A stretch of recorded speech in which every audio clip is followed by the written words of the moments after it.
Айгерім, қайырлы күн. Саламатсыз ба? Қазір енді Мариям апамыздың мәселесін қарастырып отырмыз. Шыны керек, бізде өзіміз де түсінбей жатырмыз, көрермендер де жазып жатыр. Көпшілігінің айтуынша апамыз жай ғана еркелеп отырған сияқты дейді. Өзіңіз қалай ойлайсыз? Апамыз расымен де өмір бойы жаңағы жұбайынан бір жәбір көріп жүрген адамға ұқсай ма, әлде расымен де бір еркелеп отыр деп ойлайсыз ба? Қандай да бір шынымен де кегі емес, енді бір өкпесі ма, реніші ма, назы ма болған сияқты. Шынымен де жылдар бойы жиналып келіп, енді жаңа айтып жатыр ғой Жүзімкүл апа да, қазір еркелейтін уақытымыз, басында жас болдық, одан кейін балалар болды, одан кейін анау дедік, мынау дедік, енді кеп міне еркелейтін нағыз шағымыз деп. Күлсең кемпір шалға гүл дейді ғой. Не болса да еркелік болсын, реніш болсын, Мариям апайдікі бәрібір дұрыс шығар деп ойлаймын. Мен енді әйел затына бәрі жарасады. Ары қарай екеуі жаңағы жұбаймен татуласып кетсе екен деп ойлаймын мен шынымен де. Апамыз алдыңғы эфирлерде де айтты, осы бүгінде кішкене тілге тиек етіп айтып өтті ғой. Үйге барған кезде күйеуім балтамен қуалады, мені өлтіре жаздады деп айтып жатыр. Енді бұл жерде енді расымен де апамыздікін бір еркелік деп санауға бола ма? Егер күйеуі расымен де сондай бір қарым-қатынас жасап отырған болса, осы уақытқа дейін шыдап келдім деп отыр. Енді ал көпшілік бұл кісіні жаңағы 60-тан асқан жаста ажырасып жатсың деп кішкене бір сын да айтып жатыр да. Енді апамызға не айтар едіңіз өзіңіз? Жалпы былай ғой, бірінші келген кезде 19 жасында жаңағы бір кісіге үйден бұл кісіні жіберген ғой, жаңағы осы кісіге жар боласың деп. Бұл кісінің жаңағы келісімінсіз, бұл кісі көніп келе берген. Мен ойлаймын да, енді қателесуім де мүмкін, бірақ жаңағы басынан менсінбеген бе жұбайы депші. Бұл кісіні, Мариям апаны менсінбей, бір өшпенділік болған сияқты ма бұл кісіге. Мен былай жеке екеуміз сөйлескенде де маған айтады да, бірінші баламды босанған кезде тіпті перзентханадан мені алып шықпаған адам дейді да. Сондай көп жаңағы қамқорлығын, өзінің назарын түсіретін кезде түсірмеген кездерін, сондай назын маған айтқан кездері болды. Сол кезде ойбу деп жаным ашып сөйтті мен Мариям апаға. Нағыз ер азамат болу керек сәттерде сондай өзінің несін көрсете алмағанда сүйіспеншілігін бұл кісіге. Сондықтан бұл кісі анандай соны дер кезінде ала алмағандықтан да бір өкпесі бар сияқты шынымен де.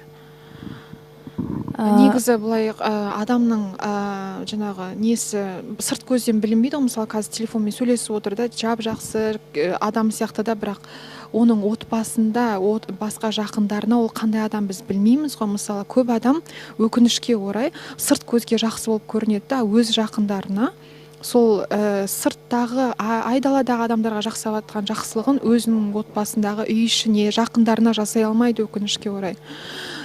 Соны кейбір адамдар таңғалып жатады да, мынау жап-жақсы адам ғой деп, бірақ жаңағы жақындар біліп тұрады, оның негізі қандай адам екенін. Ана бір тіпті жарнама бар ғой, далада жаңағы барлық адамдарға көмектесіп сөйтіп жүреді да, ер азамат сөмкесін көтеріп жаңағы көшедегі адамдардың бәрін жол өтуіне көмектесіп, үйге келгенде жаңағы өзінің жарына, өзінің балаларына бақырып отырады да. Сол кезде жақыныңа сүйіспеншілігін көрсет деген сияқты бір жарнама ролик бар. Сол сияқты ғой, ол үйде қандай екенін білмейміз ғой біз шынымен де. Сырт көзге бәрі керемет, мінсіз болып көрінеді. Жаңа апамыз айтып отыр, күйеуім балаларымен дұрыс араластырмайды, жібермейді, жаңағы барлығы жаңағы әкесінің сөзіне шыға алмайды деп отыр. Енді өзіңіз енді кішкене бір педагог адам ретінде сұрағым келіп отыр да, даусынан ол кісін сондай деп айтуға бола ма расымен де? Бұлай енді мен білмедім. Бұлай өктем жүргізетін сияқты сөзін. Бірақ не болса да балалары ер жетіп кәмелет жасына толған балалар, үлкен кісілер тіпті, өздерінің бастары, өздерінің саналары бар. Қанша жерден әкесі айтып тұрса да адам өзі ойлану керек қой.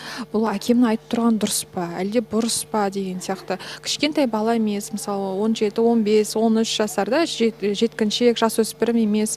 Білмеймін, мен балаларынікі бәрібір де әкесі қанша жерден айтып тұрса да дұрыс емес деп ойлаймын. Бұлай хабарласпай, шешесін аналарын мысалы эфирдан көріп отырды, мысалы осы жерден келіп кіріп гүлімен кіріп алып кетсе қандай жақсы. Мысалы енді Мариям апамыз жаңа балалар зардап шегіп отыр дейді ортада екеуміздің арамызда қарым қатынастың кесірінен. Жалпы енді апамызға өзіңіз қандай кеңес берер едіңіз? Сонда да ажыраспа дейсіз ба, әлде апамызды қолдайтын ба едіңіз? Шынымды айтсам білмеймін, қолдаймын ба. Жарасып кеткен әрине әлбетте дұрыс қой. Бірақ егер де шынымен жаңағындай қорлық көрсетіп, балтамен ұрып, сондай болатын болса, 63-те өмір бітті деп ойламаймын мен. Әрбір күн Алланың берген сыйы, оны жақсы немен бастау керек. Әрбір күнді өмір осымен бітті екен деп өйтіп қорлық көруге болмайды. 63-тен кейін де өзі үшін өмір сүруіне болады. Егер де сондай қорлық көретін шаңырақ болса, ол онда барып керек емес деп ойлаймын. Ал егер де еркелік болса, еркелеп алғаны орынды. Мариям апайдың жарайды. Еркеліктің әр нәрсенің шегі бар. Ары қарай үйіне барса дұрыс болады деп ойлаймын. Тегін таратты. Күніне 100